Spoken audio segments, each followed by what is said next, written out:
আসসালামু আলাইকুম। কেমন আছেন সবাই? আই হোপ সবাই অনেক বেশি ভালো আছেন। আলহামদুলিল্লাহ আমিও আমার পরিবার পরিজন নিয়ে ভালো আছি। এতে প্রতিদিনের মতো আবারও একটি নতুন ব্লগ নিয়ে এসেছি আপনাদের মাঝে। আশা করি আজকের ব্লগটি আপনাদের অনেক বেশি ভালো লাগবে।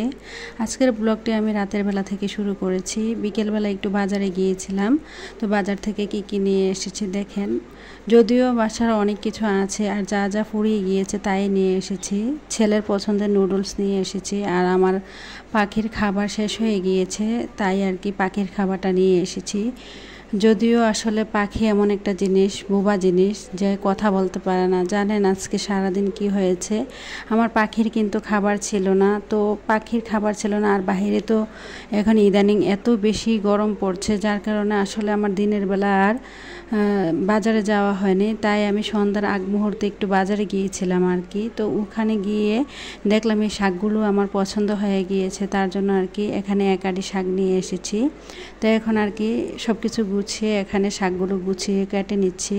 আসলে শাক সবজি এমন একটা জিনিস, দেখবেন কোনো কিছু শাক জাতীয় বাজার থেকে যাই আনেন না কেন, এগুলো কিন্তু থাকতে চায় না, অনেকটা বেশি পচে যায়, পচন ধরে যায়। যেহেতু এগুলো এখন বর্তমানে সারের, সব কিছুই কিন্তু সার ছাড়া কোনো কিছু হয় না। তার জন্য আর কি আমি রাতের বেলায় শাকগুলো কেটে কুটে পরিষ্কার করে তারপরে রেখে দিয়েছি। আর এখানে দেখেন আটা রুটি করার জন্য ডো করে নিয়েছি। তো আসলে আজকে ভিডিও টাইটেল এবং থাম্বনেল দেখে হয়তো বুঝে গিয়েছেন, সংসারের রহমত বরকতের জন্য আমি রাতের বেলা যেই কাজগুলো করে থাকি সেগুলোই আর কি আজকে মাঝে শেয়ার করব। রাতের বেলা যদি আমরা বুদ্ধি করে এই কাজগুলো করে রাখি, তাহলে কিন্তু সকালটা হবে একদম রানীর মতো বা ফুরফুরে মেজাজের। রাতের বেলা এই কাজগুলো করে রাখলে দেখা গিয়েছে সকালবেলা এত বেশি কাজের চাপ থাকবে না আর কি। তো এদিক দিয়ে রুটি ডো তৈরি করে নিয়েছিলাম, তারপরে অফ ক্যামেরাতেই রুটিগুলো বেলে নিয়েছি। তো তারপরে আর কি এটা রাতের খাওয়ার পরের পর্ব আর কি।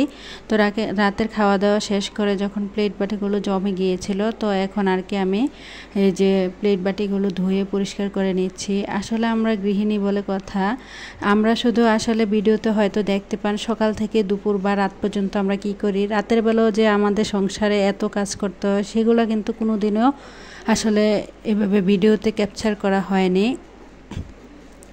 তাই আজকে ভাবলাম আজকে একটু আপনাদের মাঝে শেয়ার করি রাতের বেলাও যে আমাদেরকে অনেক কাজ করতে হয়। আর রাতের বেলা যদি সংসারের আয় উন্নতি বা রহমত বরকতের কথা চিন্তা করে রাতের বেলা আমরা এই কাজগুলো করে রাখি, তাহলে দেখবেন সকালটা মানে অনেক বেশি রিল্যাক্স ফিল করা যায়, বা সকালটা অনেক বেশি ফুরফুরে বা রানীর মতো আপনি কিন্তু সকালটা কাটাতে পারবেন। দেখা গিয়েছে রাতের বেলায় যদি আমরা খাওয়া দাওয়া শেষ করে রাতের বেলায় যদি প্লেট বাটি বা পাতিল যাই থাকুক না কেন সবগুলো যদি ধুয়ে পরিষ্কার করে রাখি, এতে করে দেখবেন আপনার কিচেনটাও কিন্তু নেট অ্যান্ড ক্লিন থাকে, এবং কি সকালের কাজটা অনেক বেশি এগিয়ে থাকে। দেখা গিয়েছে অনেক সময় সকালবেলা ঘুম থেকে উঠতে আমাদের অনেক বেশি দেরি হয়ে যায়। তো সকালবেলা ঘুম থেকে উঠতে দেরি হওয়ার কারণে কিন্তু দেখা গিয়েছে খুব তাড়াহুড়োর মধ্যে দিয়ে যেতে হয়। তো তার জন্য যদি বুদ্ধি করে আমরা সকালবেলায় ঘুম থেকে উঠে মানে রাতের বেলায় যদি বুদ্ধি করে এখানে এই কাজগুলো করে রাখি, তাহলে দেখবেন সকালবেলা ঘুম থেকে এত বেশি কাজের চাপ থাকে না, এবং কি অনেকটা নিজেও স্বস্তি পাওয়া যায় বা মনটাও অনেক বেশি ভালো লাগে। আমি সবসময় কিন্তু প্রতিদিন কিন্তু আপনাদের সাথে আসলে যদিও শেয়ার করি না, আমি কিন্তু প্রতিদিন খাওয়ার পরেই কিন্তু সব সময় রাতের বেলা যত প্লেট বাটি বা পাতিল থাকে সব কিছু ধুয়ে পরিষ্কার করে রেখে দিই। তারপরে আর কি এই যে চুলার আশপাশ বা বেসিং এরিয়া কাউন্টার টপ যা কিছু থাকুক না কেন সব কিছুই কিন্তু আমি ভালোভাবে ধুয়ে মুছে পরিষ্কার করে নিই। এতে করে দেখা গিয়েছে কি হয়, মানে তেলাপোকার উপদ্রবটা অনেক বেশি কম থাকে। আর আমার বাসা কি বলবো, আমি যেহেতু মানে একদম ফার্স্ট ফ্লোরে থাকি, নিচতলা, তো এখানে মানে এত বেশি তেলাপোকা কি বলবো। আমাদের বাসায় একদম ফার্স্ট ফ্লোর থেকে মানে 5তলা পর্যন্ত মানে প্রত্যেকটা বাবির কাছে শুধু শুনি যে সবার বাসায় শুধু তেলাপোকা আর তেলাপোকা। আমার কাছে মনে হয় এটা আমার বাসা না, বরং তেলাপোকার বাসা হয়ে গিয়েছে। আর কয়েকদিন পরে পরে কিন্তু অনেক বেশি তেলাপোকার ওষুধ দেই, ওষুধ দেওয়ার কারণে কিন্তু ওরা মরে যায়, কিন্তু বলতে পারবো না কোথা থেকে যে আবার নতুন করে এত তেলাপোকা জন্ম নেয়। তো তেলাপোকার এই যে উপদ্রব থেকে রক্ষা পেতে হলে অবশ্যই রাতের বেলা এই কাজগুলো করে রাখতে হবে। আর আমি তো সব সময় রাতের বেলা চুলার আশপাশ, কাউন্টার টপ সব কিছু, বেসিং এরিয়া সব কিছু ধুয়ে পরিষ্কার করে তারপরে রেখে দিই আর কি। এতে করে দেখা যায় কি যে মানে তেলাপোকাগুলো আর রাতের বেলা এত বেশি অত্যাচার করতে পারে না বা এত বেশি নোংরা করতে পারে না। তো তার জন্য এখানে চুলার আশপাশ, বেসিং এরিয়া সব কিছুই কিন্তু আমি মুছে নিয়েছি। তারপরে আবার একটা দেখেন শুকনো ন্যাকড়া নিয়েছি, শুকনো ন্যাকড়াটা দিয়ে খুব ভালোভাবে চারপাশের পানিগুলা আমি পরিষ্কার করে নিয়েছি। তারপরে সোজা চলে এসেছি যেই রুটিগুলা বেলে নিয়েছিলাম, তো এই রুটিগুলাকে আর কি এখন একটা বক্সে রেখে দেব। তার জন্য আর কি এখানে এই যে রুটি বক্সে আর কি এখন রেখে দিচ্ছি। তো ভিডিওর এই পর্যায়ে এসে যে সকল প্রিয় আপু এবং ভাইয়ারা আমার ভিডিওটি দেখছেন, প্লিজ ভিডিওটিতে একটি লাইক দিয়ে অবশ্যই কন্টিনিউ করবেন। আর যারা অলরেডি এই কাজটি করে দিয়েছেন তাদেরকে জানাই অসংখ্য ধন্যবাদ। আর আজকে যারা আমার চ্যানেলে নতুন জয়েন হয়েছেন, চাইলে আমার চ্যানেলটি সাবস্ক্রাইব করে পাশেই থেকে যেতে পারেন। পাশে থাকা বেল বাটনের অল অপশনটি প্রেস করে দেবেন, যাতে করে আমি কোনো নতুন ভিডিও ছাড়ার সাথে সাথে আপনাদের কাছে নোটিফিকেশন চলে যায়, আপনারা আপনাদের সময় সুযোগ করে আর কি দেখে নিতে পারেন। তো এদিক দিয়ে তো দেখতে পেয়েছেন রুটিগুলা কিন্তু আমি বক্সে রেখে দিয়েছি। আর এখন এই যে রুমটা দেখতে পাচ্ছেন, এই রুমে কিন্তু আমরা কেউই ঘুমাই না। এই রুমের বিছানাটা এইভাবেই পড়ে থাকে, যেহেতু আমার 2 বেডরুম। তো আমার তো এক ছেলে মাদ্রাসাতে থাকে আর বড় ছেলে আর মেয়েকে নিয়ে আমি একাই বাসায় থাকি। আপনারা যারা আমার পুরনো ভিউয়ার্স আছেন সবাই তো জানেন আপনাদের ভাইয়া দেশের বাইরে থাকে। তো উনি যেহেতু দেশের বাইরে থাকে, দেখা গিয়েছে সেই সুবাদে আমার ছেলে মেয়েরা সবসময় আমার সাথে থাকতে অনেক বেশি পছন্দ করে। কেন জানি ওরা নাকি আমাকে ছাড়া ঘুমাতে পারে না, আর আমরা কিন্তু একই বিছানায় ঘুমাই। তো আমার ছেলে মেয়ে আর আমরা মাত্র 3জন মানুষ কিন্তু একটা বিছানাতেই হয়ে যায়, যার কারণে অন্য একটা বিছানা কিন্তু আমি রাতের বেলায় গুছিয়ে রাখি, যেন সকালবেলা ঘুম থেকে উঠে অনেক বেশি কাজ করতে না হয় বা সকালটা যেন আমার রানীর হালে চলে। তো এদিক দিয়ে এই যে একটা জিনিস শেয়ার করতেছি, এই যে একটা জিনিস দেখতে পাচ্ছেন, এটার বয়স কিন্তু প্রায় 10 বছর হয়ে গিয়েছে। আসলে যত্নে রতন মিলে, এই কথাটা কিন্তু একদম ঠিক। যে কোনো জিনিস আপনি যত্ন করে রাখলে কিন্তু বছরের পরে বছর অনেক বেশি ভালো থাকবে। এটা আমার মেজো ছেলে যখন জন্ম হয়েছিল তখন কিন্তু আমার বাবা আমাকে কিনে দিয়েছিল। আর এটা আমার বাবার হাতের স্মৃতি, কিন্তু অনেক বেশি আমার পছন্দের একটা জিনিস। আর এই জিনিসটা কিন্তু আমার বাসায় যে আসে সবাই কিন্তু অনেক বেশি পছন্দ করে। অনেকে ভাবে যে এটা বাহির থেকে আপনাদের ভাইয়া নিয়ে এসেছে, কিন্তু আমি বলি যে না, এটা দেশ থেকেই কিনা। তো এই জিনিসটা কিন্তু প্রায় 10টা বছর হয়ে গিয়েছে এখন পর্যন্ত, মাশাআল্লাহ অনেক বেশি ভালো আছে। আর ইদানিং কি বলবো, আমাদের বাসায় এত বেশি লোডশেডিং বা পানির সমস্যা হচ্ছে, কারেন্ট থাকে না। আর কারেন্ট থাকলে তো পানিও থাকে না, যেহেতু এটা কারেন্টের সাহায্যেই মোটরে পানি উঠে। তো মানে অনেক বেশি কষ্টের মধ্যে দিয়ে এখন ইদানিং দিনগুলো কাটাতে হচ্ছে। তো আসলে রাতের বেলা কিন্তু আমরা সংসারের অনেক কাজে করি, প্রতিটা গৃহিণী কম বেশি, কিন্তু আমরা সেগুলো আর ক্যাপচার করি না।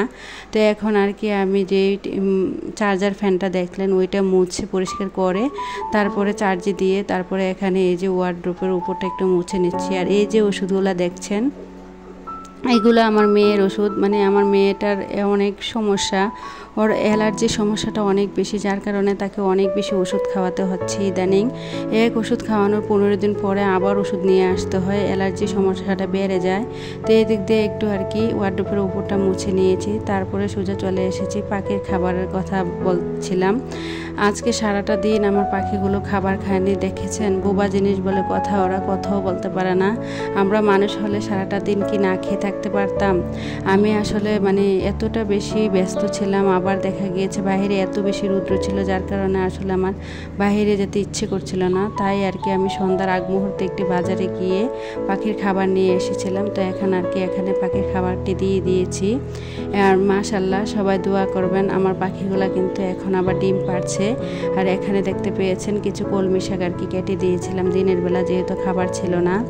যদিও ওরা আরও 3বার ডিম পেড়েছিল, কিন্তু ডিমগুলো নষ্ট করে ফেলেছে। তবে জানি না এবারে ওদের লাস্ট চিকিৎসা, ও এবার দেখব কি করে। মানে অনেক ওষুধও নিয়ে এসেছি ডাক্তারের সাথে কথা বলে। তো ডাক্তার পাখিগুলোকে কিন্তু ওষুধও খাওয়াচ্ছি। তো এদিকে পাখির খাবার দিয়ে বাজার থেকে একটা পেস্ট নিয়ে এসেছিলাম। তো পেস্টটা এখানে রেখে দিয়েছি, কারণ সকালবেলা ঘুম থেকে উঠে আগে কিন্তু ফ্রেশ হতে হলে পেস্টের দরকার হয়। তারপরে এটা ছিল সকালবেলা, জানালা খুলে দেখি বাহিরে মানে কেমন যেন মেঘাচ্ছন্ন। তো আগের দিন রাতে অনেক বেশি বৃষ্টি হয়েছিল, আকাশটা এখনও কিন্তু অনেকটা বেশি মেঘলা। তো জানালাটা খুলে তারপরে ফ্রেশ হয়ে চলে গিয়েছি যে কিচেনে সকালে নাস্তা তৈরি করার জন্য। রাতের বেলা প্রচুর পরিমাণে কিন্তু বৃষ্টি হয়েছিল, আপনাদের এখানে হয়েছে কিনা জানি না, তবে আমাদের এখানে অনেক বেশি বজ্রপাত হয়েছিল। আমি কিন্তু রাতের বেলা একটু ঘুমাতে পারিনি, মনে হয় রাত 3টার দিকে আমার চোখে ঘুম লেগেছিল। মানে এত বেশি বজ্রপাত হয়েছিল, ভয়ে একদম মানে আমি অনেক বেশি ভয় পেয়েছিলাম। অনেক বেশি আকাশে জুড়ে বজ্রপাত হয়েছিল কয়েকটা। তারপরে সকালবেলা ঘুম থেকে উঠে এরকম নেট অ্যান্ড ক্লিন পরিষ্কার একটা কিচেনে চলে এসেছি, আর দেখে তো মনটা অনেক বেশি ভালো লাগছে। রাতের বেলা যদি আমরা এই কাজগুলো করে রাখি, দেখা গিয়েছে সকালবেলা ঘুম থেকে উঠেই কিন্তু আসলে কিচেনটাকে আবার পরিষ্কার করতে হয় না। রাতের বেলা পরিষ্কার করে রেখেছিলাম, আর আজকে দেখেন কিচেনটা কত সুন্দর একদম পরিষ্কার রয়েছে। তারপরে সকালবেলা ঘুম থেকে উঠেই জানালা খুলে চলে এসেছি কিচেনে। এখানে 1 কাপ চা করে নেব, আর আমার জন্য ঘি দিয়ে আজকে পরোটা ভেজে নেব। যদিও অনেক দিন যাবৎ ঘি দিয়ে পরোটা খাওয়া হচ্ছে না, সাদা রুটিটাই ইদানিং বেশি খাওয়া হচ্ছে। তার জন্য ভাবলাম আজকে কয়েকটা পরোটা ভেজে আর দুধ চা করে নেব, তা দিয়ে আর কি আজকে আমার সকালের নাস্তাটা হয়ে যাবে। এরই মাঝে কিন্তু ছেলেকে নাস্তা খাইয়ে ওকে স্কুলে পাঠিয়ে দিয়েছি। তো ও কিন্তু সকালবেলা নাস্তা করে তারপরে চলে গিয়েছে। এখন আমি রিল্যাক্স মুডে আর কি আমার নাস্তাটা তৈরি করে নিচ্ছি। ওকে রুটি আর ডিম পোস্ট করে দিয়েছিলাম, ও খেয়ে চলে গিয়েছে। আর এখন আমি আমার মেয়ে এখানে পরোটা দিয়ে চা দিয়ে খেয়ে নেব।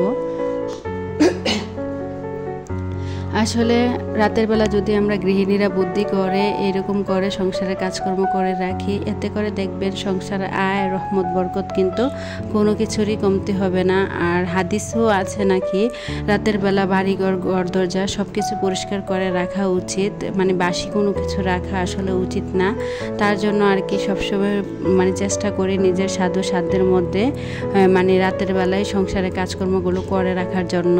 তো এদিক দিয়ে নাস্তাগুলো রেডি করে তারপরে চলে এসেছি টেবিলে। এখন আর কি আমি আর আমার মেয়ে আর কি খাবারটা খেয়ে নেব।